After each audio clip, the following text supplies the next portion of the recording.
Okay, amazing. How's everyone doing today? Good.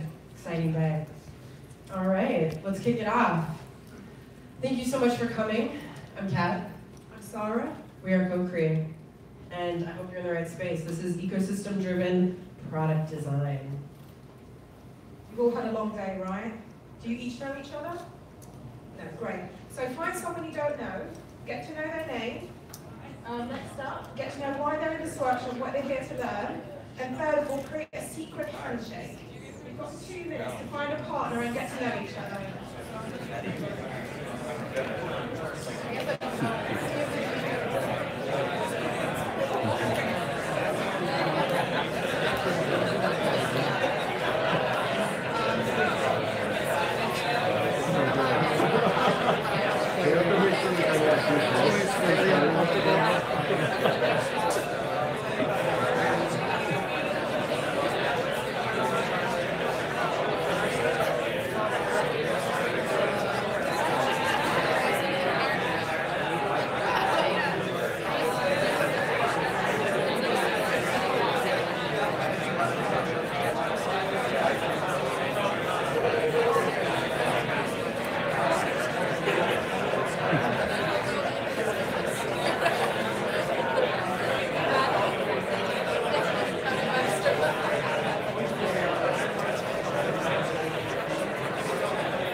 Wrapping it up.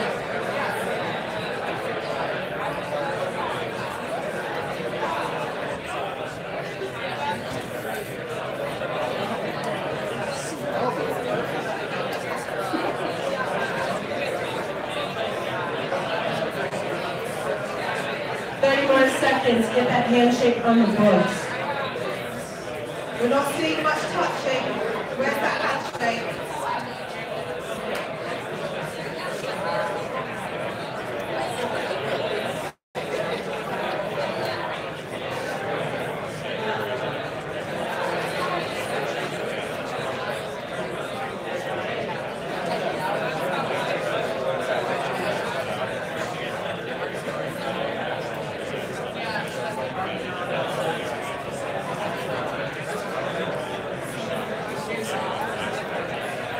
Excellent job. Great job. You're all done. All right. I hope everyone to get through today. Does everyone here know what time boxing is? No. Okay, so time boxing is where we are ruthless about our time. We're going to set a timer and we're going to keep going. So we'll come back to that. But who are we? Why are we here? Why does it matter? I'm Kat, and I am a UX designer. Has anyone heard of user experience design? Okay, awesome. We got some foundational knowledge here. So I'm a UX designer, I'm a systems strategist, and I am a tech educator. And I am here to help individuals and institutions think differently about technology. And I'm Sarah Anani, I'm a strategic designer. I don't know if you know what that means, but basically I marry creativity and strategy together to help companies find new ventures, new business opportunities, roadmap products and services, and hopefully set up a new future for them. So what is Co-Create? Well, we are a different kind of virtual is. We're going to discuss where the customer journey map fits into all of this and how it can help you make better decisions as a designer. And finally, maybe you'll make a new friend or two. Does that sound exciting? Nice. Right, perfect. 2 quotes up there, right? With a blank space at the beginning. Have a quick read through and try and fill in that blank space. Who can have a guess? And don't be shy. Good. It could be good, yeah? Good start. What else? Shout it out, Nicholas. The first one, something similar to human-centered design. That's a good one as well, yeah. All design. All design. I'm going to actually build off what you're saying. It's actually said it's user experience design.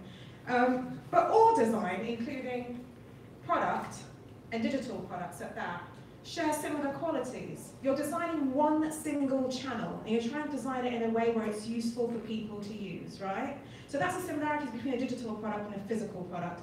And what we're covering today, basically, is the fact that how do you allow those two to interact and live in a bigger ecosystem? How do you go through the steps to help you get from A to Z and design that ecosystem for brands?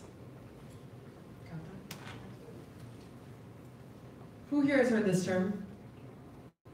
Raise your hand. Okay, awesome. Who wants to take a stab at defining it? Anyone?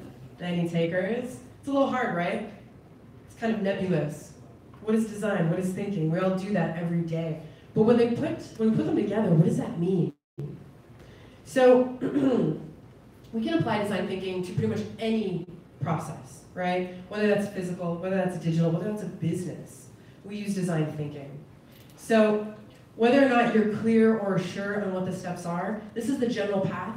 The nice thing about design thinking is that it's very flexible, right? We can do the first step to really understand our users. We can go through the whole thing and really complete the process. We can iterate with it, okay? We're gonna use this today, so we wanna orient you to what we're gonna be using to go through this process. Just a quick question, who uses design thinking here at the moment? Perfect. How do you feel about people plagiarizing your process? Businesses? No problem with that, that's great. Good. Pop quiz. Can you think of a brand where the physical and digital products live in an ecosystem? Shout it out. Nice. What else? Apple? Yes, classic. What else? Google. Very good. Google. What in Google? Best. Yes. Good. All right. So, you know what an ecosystem is. We all see it. We interact with it. We're aware of what it is. But defining it can sometimes feel like design thinking a little nebulous. What is an ecosystem? We look outside, we see nature. Very similar. In product design and digital design, it's a hub of value where things are connected, right? Whether that is digital, physical, service design, people, they all interact and they all create value together. So who's heard of Nike Plus? Who has a Nike Plus? I bought it once, it didn't do much for me. I haven't actually lost any weight on it completely at all. But Nike Plus was a little unit that got me all excited because I thought, oh my God, I can track how well I'm doing when it comes to exercising. It's a unit you put into your shoe and it started off in one shoe and now it's got a full ecosystem of products and services that live in digital and physical spaces to help you assess how you're performing. And why is that important? Because Nike is all about human performance. Their brand purpose is literally, if you have a body, then you're an athlete. They're enabling everybody to be athletes. So they provide you with an ecosystem that's relevant to their brand, that's relevant to the user needs, and it's at every single touch point. Some have a GPS because some people care about a GPS, some don't. So I would encourage you to look through Nike's ecosystem and all the other brands that you referenced beforehand, just to see how each touch point touches a different aspect of somebody's lifestyle. The one common thread that we find across all of this is interconnection. When it comes to designing an ecosystem, it's basically product, people, platform, and process. And the process is actually design thinking, in an essence, where you're basically taking human insights and translating those to user needs, right? Okay, so that brings us to service design. Now, who here has Googled service design? Yeah, you've probably seen some version, some diagram, a Venn diagram. Maybe they switched it up, maybe they changed it around. So a lot of people are still figuring out, where does this all fit together? Because depending on where you sit, it can look very different. Now, what we really want to drive home today is moving from a single touch point, right, as a product or industrial designer, and thinking bigger than that. Moving out, zooming out, getting broader, thinking about where does that fit in this overall ecosystem. So one way I like to define service design that's very simple, doing things better and doing better things, okay? So users are sophisticated. We know that. We are those users, okay? More and more, service is the differentiating factor between a brand and its competition. So as designers who are going out into the field, right, you're gonna be building these brands, you're gonna be building these products. You need to understand how they work within that ecosystem in order to leverage that differentiation. I think building also what you're saying, every time you come up with a product idea that lives in that ecosystem, serve and design steps in. It's actually how it impacts the organizational structure. So who's actually worked with clients here before? Who's been rejected with their ideas? Right, so I've worked on both client side and on agency side, and what I find is, as a client, I was rejecting ideas, so I thought, oh my god, I've got to bring in new resources, who's going to take care of this? So every time you come up with an idea, think about how it might impact the business, even though it's a great idea. Okay, quick pause for questions. Are we all still on the same page? We feel good about stuff. Do we feel ready to do this?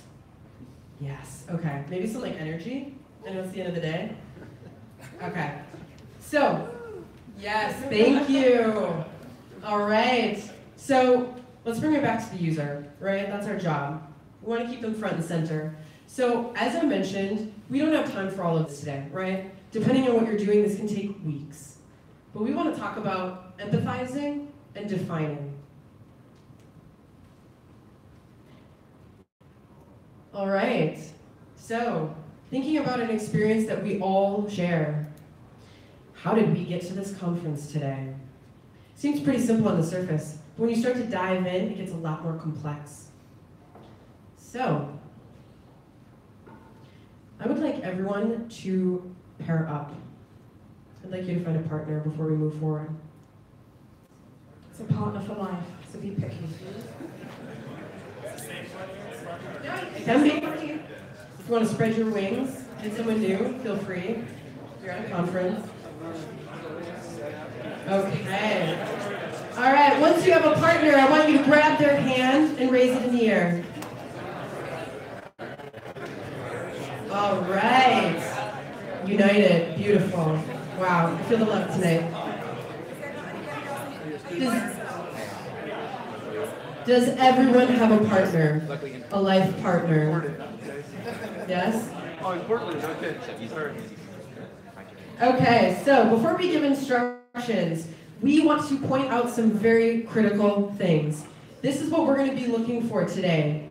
Because what you're going to be doing is interviewing your partner, right? You're going to be taking turns. Who here has done user interviews before? Nice. Oh, love it. All right, so are you all familiar with what to look for when it comes to a user interview? Remind us. Excellent, thank you. All right, so there's a lot that's going to come out of a user interview, right? That's the whole point. First thing first, what action words are you hearing, right? What is this person actually doing to move this process forward? Emotions. You might want to dig into this. We don't always offer those up easily. How did this person feel at this step, right? Themes. This might not be so obvious on the surface, but you might start to notice something emerging. Like, oh man, this person's taking a lot of time to complete the registration process on the website. I don't know what that looks like. However, just notice, are there any behaviors that stand out as deviating from the norm? Now, because we are working with condensed timelines today, I'm just gonna ask you to look for two things: extreme highs and extreme lows. So if someone is really angry or frustrated or challenged, that's an extreme low. We want to dig into that pain point. We want to understand it. Same thing with the high. Maybe they had a really great experience with something, right? Dig into that as well. Finally, we all love life hacks. Did this person do something different to solve a problem? Did they create a solution that didn't exist, right? Because if we're thinking about ourselves as a business entity, we want to know if we're not solving something right and our customers have to create a different path to do so. That's really good information to know. Okay. So here's what's going to happen. It's going to move quickly. Everyone's going to get 3 minutes to interview their partner. Okay? Now, what you're looking for is essentially, what did they do from the moment they heard about the IDSA conference? How did they hear about it? What happened next? To the moment that they registered, to even how they got here today. Now keep in mind, there's a lot of granular micro actions that will happen every step of the way. We don't need to hear about how they tied their shoes, they left the house, right? But did they take the bus? Okay? Did they find an ad on social media? What happened next? Did someone tell them? So, as you are listening to your partner tell you about their process, you are going to be busy capturing insights on Post-it notes. So we have more post-it notes. Sarah, will you start passing these out? If you don't have a post-it note, please raise your hand. We want to make sure everyone has, wow, okay. So if you don't have a writing utensil, get that out now, you're gonna need it. Do not rely on your memory. Okay. So the person who is listening is capturing one action or insight per post-it. Okay? Now, I highly recommend labeling your post-its with this step, right? Step 1, step 2, step 3. Okay? You're going to need to organize these later. So make sure you can read your handwriting and that you know what step it is in the process. Are we all clear on that? Awesome. Okay, so Sarah's going to finish handing out post-its. We all got our life partner. If you have materials, get started now. You can even break out, give yourself some quiet space. Okay, don't feel like you have to stay in one chair. Guys, the process is to actively listen. Don't listen to what you want to hear, okay? Don't start designing straight away. Actively listen to your partner and be empathetic. Actually care about the process that they went through, yeah? Yeah. Do stay in the room, please. All right, we will call out time to switch after 3 minutes, okay? All right, let's go.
One more minute.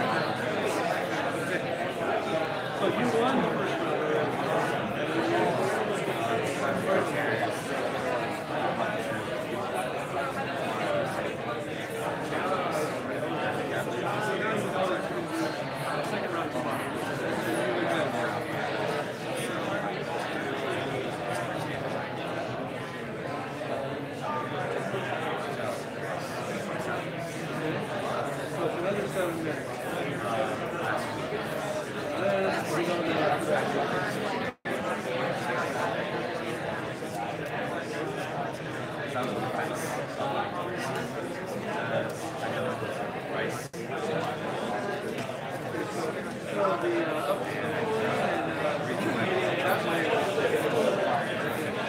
Okay, start wrapping up what you're saying. We are going to switch.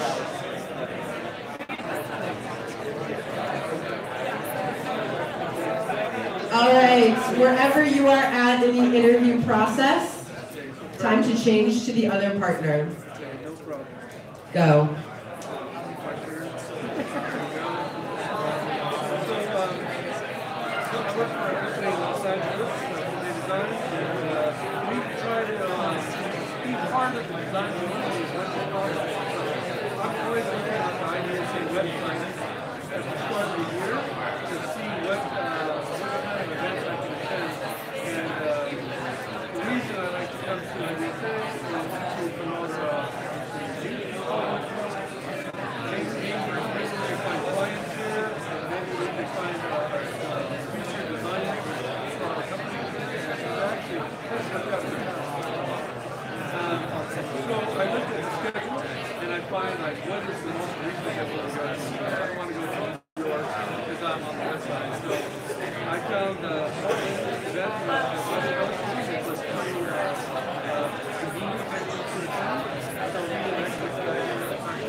And then I found the course of crises requirements that we could become responsible. And it was pretty reasonable. I came up with something like that. And it included two sponsors. So that's why most of us got upset because I was included in sponsorship.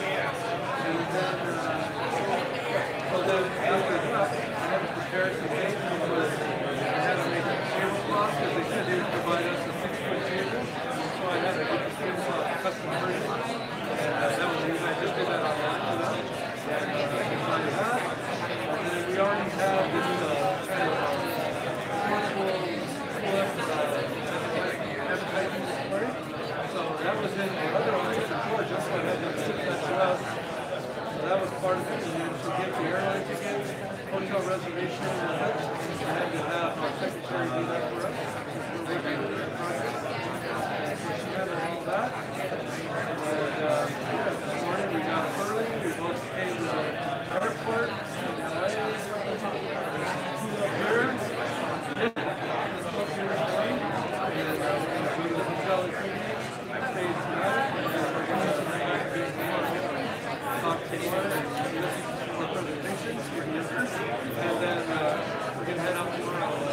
One more minute.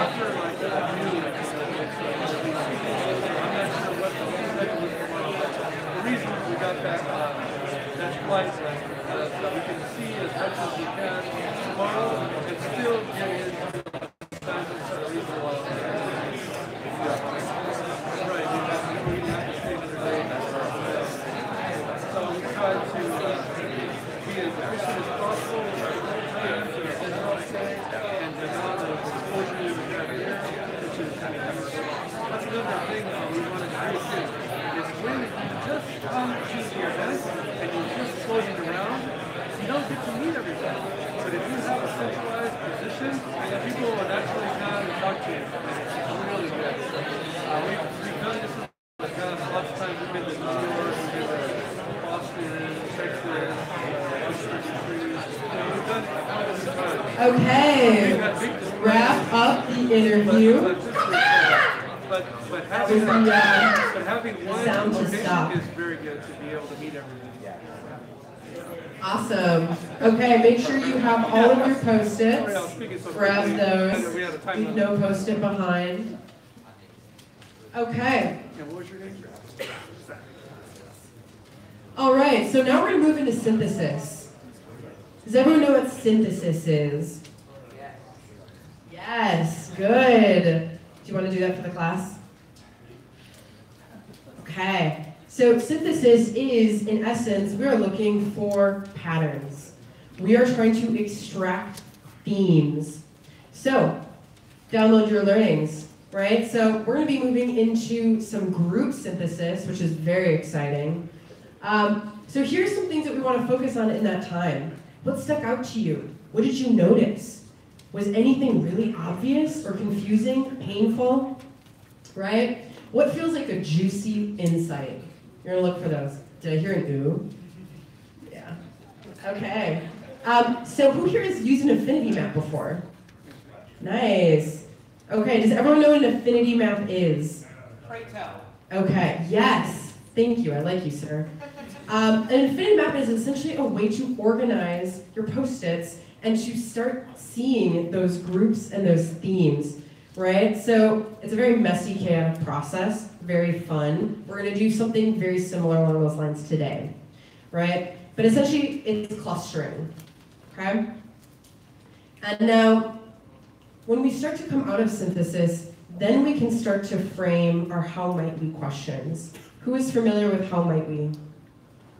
Yeah, IDEO does a great job of talking about how might we. How might we solve this problem to make it easier for our user to get to IDSA? Okay, things like that. So the how might we question sets us up to start thinking about our solutions. Now, as you were interviewing, who here started to think of solutions? Yeah, raise your hand, it's okay. Yeah? Did you start to see some problems? Was there anything that stuck out to you? Just raise your hand if that's a yes. Okay, awesome. So that usually starts to happen. As you're listening to your user, you start noticing like, wow, that really sucks. Oh, here's a cool idea to solve it. We don't want to get too far ahead of ourselves. So we want to make sure that we give ourselves time to digest and process our learnings before we start ideating solutions. Let's move to the next. Okay, who here has seen one of these before? Yes, okay. So a customer journey map can be a very complex deliverable. Now, what you'll notice is a customer journey map breaks down all of these insights into steps, right? So you are just talking about a process. How did this person get from point A to point B? How did they wind up here today? They didn't just arrive, right? So you'll also see on this side, we have actions, we have questions, we have happy moments, we have pain points, and we have opportunities.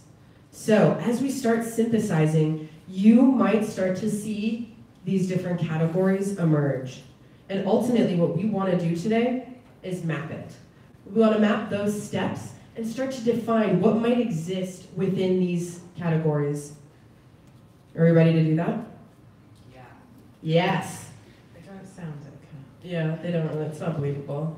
Get it pumping, guys. It's the final round. We've got another 15 minutes to go.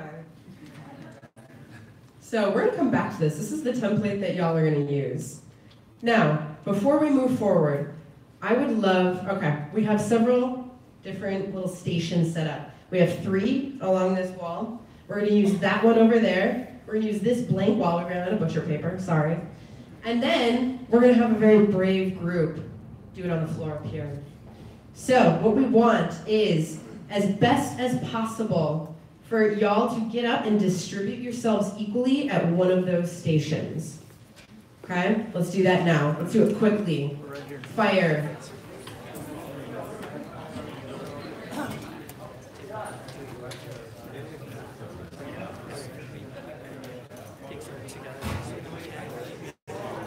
I forgot to mention, bring your Post-its with you. Good, good. So well behaved. All right, yes, you go over here. Yep, yep. Okay. Yeah, it's gonna be big. So, ultimately, synthesis is best with groups of, I'd say, 5 to 10, but we have a big group today, so we're going to do our best. We'll be walking through the room and helping facilitate, but I would love to see everyone participating as much as possible. So, do another, like right over here? You guys need some more? Okay, so this is a discussion. What's going to start happening is I would love for you all, maybe someone wants to define step 1, step 2, step 3 on the top, if possible, maybe using Post-its if you're on the floor. So, as a group, you're going to start going up and together organizing your Post-its within those steps. You might notice that there's different pathways that users took. That's okay. How you will organize that is up to you. It's going to be a little chaotic, and that's how synthesis works. But as you go up and put your note up on your customer journey map, I want you to speak an insight out loud. What did you notice? What is the pain point? Okay? So y'all are going to be working together to make sense of this mess. Can you do that? Yes? All right, let's do it. We're going to give you 10 minutes. We want to see some organized chaos at the end of it. We'll be walking around to help you. So part of this is just being fearless and diving in.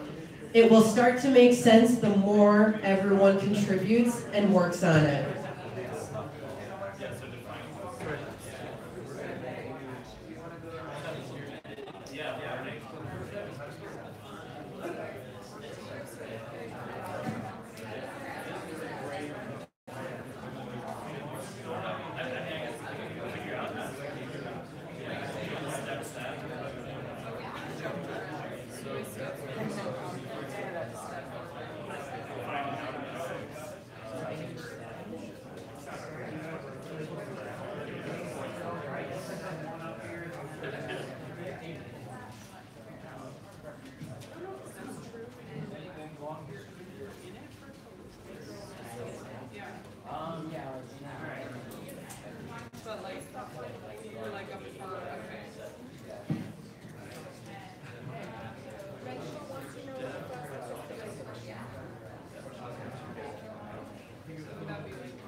Finding out.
So as you're putting these Post-its up, start looking at the pain points. Start asking yourself, are there similar pain points between these different users? What patterns are you seeing as you start to create your customer journey map?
All the steps are